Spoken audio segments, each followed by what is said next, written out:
Hey guys. So I started working on the Tonka Bulldozer again. It's been a while. I think the last video I made might have been 5 years ago. I could be wrong, but it's irrelevant.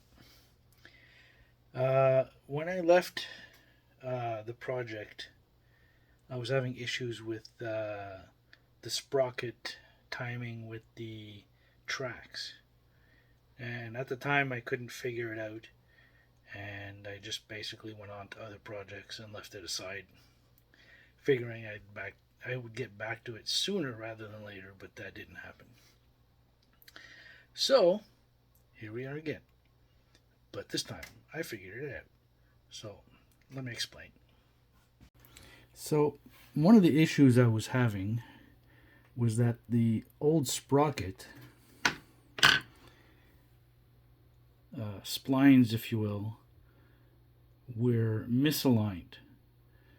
These ones are perfectly aligned at 24.17 degrees, I believe, to give me 14 points. The other one had one section here that was off, and that caused problems in itself. Now, the other issue was the distance between each cog or pin or whatever you want to call them. And so this is the corrected sprocket, but this is the old tracks. And you can see just by following here that it ends up touching here, and that causes locking issues. So by adjusting this, moving them in closer to each other about 1.5 millimeters, seriously 1.5 millimeters, pretty much changed everything. So now they pretty much align quite well. So you can see, I mean, we don't have the full effect here, but I'm currently printing the other ones as you saw before. So you can see just over here that they will align a lot better.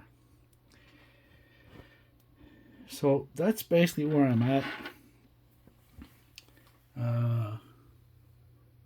That's the rest of the tractor. I had set up a servo to lift and lower the shovel, if you will. I'm going to be changing this for an actual actuator. I still have to order it, but it's going to be a lot stronger. Not that it needs to be that strong to start with, but it should do a much better job.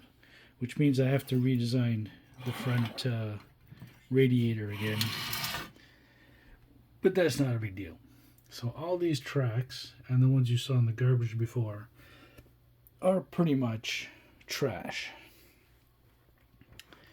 While a lot of the old parts might be trash, they were originally printed in PLA.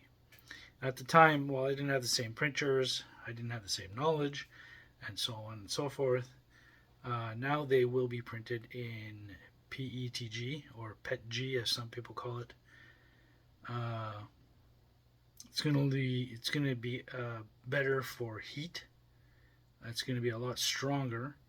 The layer-to-layer adhesion from PETG versus PLA is a lot stronger, and PETG has a little bit more flex to it, so it should be a lot better. And if it isn't, then we'll print it with something else, possibly even TPU, which is like super strong. It has a lot more flex and stretch to it, but it is very strong. We'll see what happens.